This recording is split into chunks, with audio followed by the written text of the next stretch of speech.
पहलगाममधील भ्याड दहशतवादी हल्ल्यामध्ये 28 निरपराधांनी आपला जीव गमावलाय। पर्यटनासाठी गेलेल्यांवर हिंदू आहे का विचारत गोळ्या झाडण्यात आल्या। कुटुंबाच्या समोरच त्यांच्या प्रियजनांना गोळ्या झाडण्यात आल्या। कुणी आपला बाप गमावला तर कुणी मुलगा, कुणी पती गमावला तर कुणी भाऊ।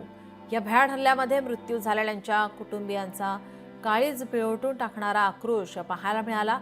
या भ्याड हल्ल्याने संपूर्ण देश हादरला आहे।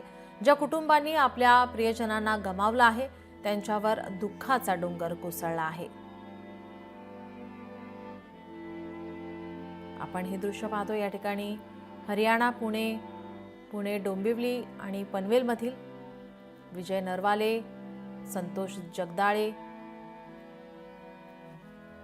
त्याचप्रमाणे कौस्तुभ गणबोटे, दिलीप देसले, संजय लेले आणि अतुल मोने यांचा या हल्ल्यामध्ये दुर्दैवी मृत्यू झालाय।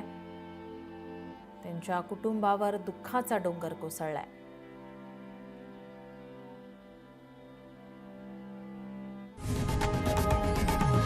लोकशाही मराठी ऐका, पहा, जागरूक रहा।